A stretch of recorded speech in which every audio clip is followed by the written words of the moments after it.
What's up everybody, Griffey here. Ever spend more time scrolling through Netflix than you do actually watching the movie? Let me help you siphon through the horror options. I came across this groovy new spell on voodoofordummies.com that changed everything. Now I can be me and me and me. The Child's Play franchise has been around forever at this point, and for my money, I think it delivers the most consistently good sequels of any horror series. My apologies to the Leprechaun franchise. Cult of Chucky, while not a high water mark, is certainly a fun addition to the mythology with its plethora of wild ideas. Ooh, plethora, dude, that makes me think of Three Amigos. That is a plethora. But I remember they always did that and then, hoi! Following the events of Curse of Chucky, we see Nika has been framed for the massacre Chucky committed, and has been, well, committed. You'd think being institutionalized would keep Nika safe, but you'd be wrong. And this time, every Chucky is after her. That's right, Chucky has finally embraced the trappings of cheap labor and cheap production materials and accepted that he's a mass-produced serial killer by inhabiting multiple dolls. We have now taken the official Alien to Aliens jump, and it's awesome. I love what Don Mancini has created with these deep dives into the mythology of the franchise. Having Nika be portrayed by Fiona Dourif, daughter of Brad Dourif, the iconic voice of Chucky, reminds us that this series is a work of pure passion. Seeing a now grown-up Andy torturing and capturing Chucky dolls is the best kind of fan service. It's a wild ride full of literally insane characters that really scratches the Child's Play itch.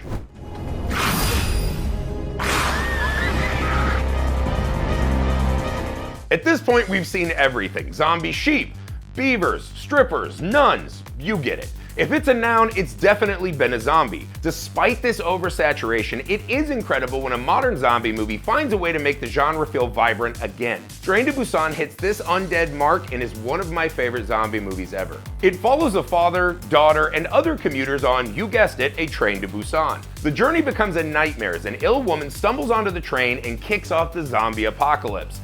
I'll admit, I'm team slow-moving zombies. I want to watch my neighbor walk really slow at me and be like, did I ever like that guy to begin with? Bam! Hammer to the head. But it is hard to argue that the ones in Train to Busan aren't absolutely horrifying. The setting of the train really funnels the fast-moving zombies and essentially turns them into a massive bullet. Watching them kind of roll over each other in tighter confines makes it work a little better for me. They move as a wave of gnashing teeth, flowing over anything in their path, seemingly erasing the world as we know it, truly capturing the horde aspect of running zombies. What really makes this an all-timer is the humanity it exhibits. All the best zombie movies are about how humans become monsters when confronted with the horror of the end of their world. What this movie offers is countless moments of people acting heroically, facing their imminent demise. You'll never forget Don Lee hulking out and pounding his way through all the zombie faces. And if the finale of this movie doesn't make you cry like a baby, I don't know what to tell you except you're no longer human, you've been infected. I do literally cry every time I watch. Aloha, aloha. There's this guy that lives across the street, and he's always looking over here. Looking over here how? Watcher is a perfect example of the mind's ability to build small images into truly horrifying paranoia, until you realize what you feared is actually happening. The movie follows Julie, an American woman played by new horror queen Micah Monroe, who moves to Bucharest with her workaholic husband. During the isolation of her new lonely life abroad, Julie notices a man watching her from a neighboring apartment building. We see security footage that maybe he's just looking at her because she's acting like an insane person who thinks she's being followed by a murderer. Spoiler alert, you know, that's the movie. Everything in this movie is isolating. The language, no friends, no family, nowhere to go, just the mystery to consume her. We, the audience, feel like we are both voyeur and uncomfortably exposed as the movie twists what we see into a labyrinth of ever-shifting truth. When we finally stop guessing and face the cold hard truth of the narrative we are in, we simply wish to get out of the spider's web unscathed. And like all great psychological thrillers, this movie really hammers the big bloody finale. The thing in this movie that will drive you absolutely insane is her dipshit husband who refuses to believe anything she said. He's like a sexy office guy who just comes home and tells her that she's dumb and should like Bucharest. That's the whole movie. This husband wants to get murdered. This husband should have been murdered. If there was any justice in this movie, she would have murdered her husband. And yes, it's a movie that could be solved by curtains, but where's the fun in that?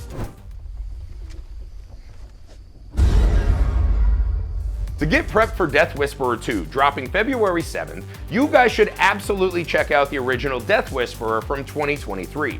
The story follows a family being torn apart as one of the young daughters falls ill after strolling through a forest and encountering a mysterious woman in black.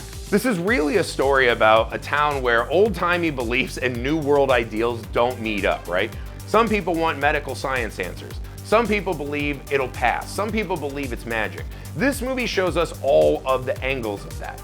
Even as the girl begins to exhibit more and more bizarre and extreme behavior, you still have her father saying, she's just acting strange. Brother, you gotta protect your kid. That ain't it, man. This is not a we'll rub dirt and walk it off scenario. For the last couple years, Thailand has been sending us absolutely intense and brutal horror films. I can't get enough of it, right? This movie doesn't waste a lot of time with story, exposition, but what this movie really wants to do is attack us. This movie has the physicality of an Evil Dead film with a boatload of wonderful gory effects. It just lacks any sense of humor to give the audience a break. The image of these women in the woods, right, with their eyes all cloudy, walking and floating, their heads twisted. If you saw that anywhere else in the real world, you'd be like, that's it, I don't want to be here anymore. I quit humaning, I quit. Death Whisperer 2's trailer shows the family still in ruins hunting the spirit as one of the sisters is about to get married. I'm in. I can't wait to be punched in the face and force-fed my own nose again. And just cancel any good night's sleep plans I had this month while you're at it. When you get these beautiful horror movies from other cultures and societies that feel new to me, I don't know a lot about the Thailand culture, but watching this movie you get to really immerse in a new atmosphere. The unknown is always a key element to what makes horror movies awesome and scary, and watching them from foreign countries I don't have a lot of knowledge about definitely is something I appreciate.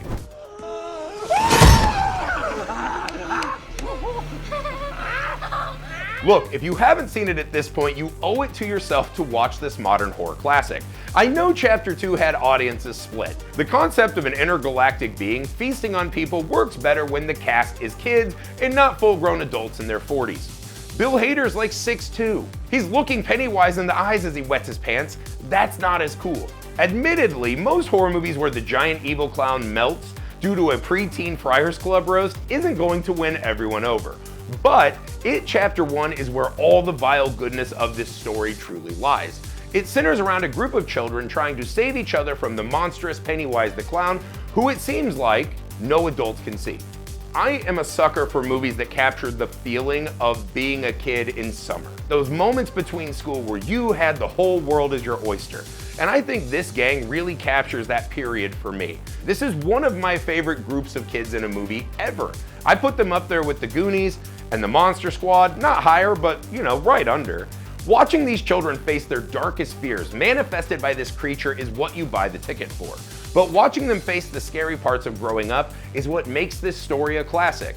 Facing down bullies, sadistic parents, and standing up to a dancing clown really captures the horror that Stephen King specializes in.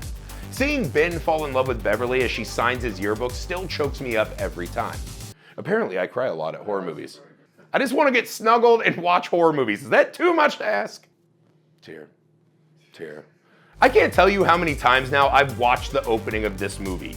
Watching poor Georgie meet Pennywise and become his lunch is as haunting as movies get.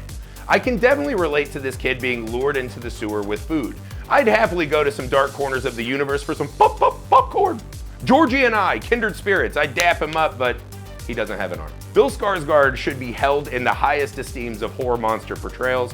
He is wonderful in this. Yes, some of the CG is not always my favorite and feels like it fits the aesthetic, but this movie crushes. This town not being able to fully see the evil that is amongst it and eating its own children is exactly where Stephen King thrives. I think the movie captures that element of this perfectly.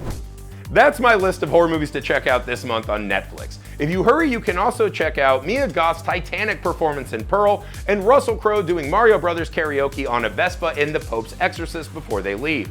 Anything to pass the time before we get the 20-year high school reunion season of Stranger Things.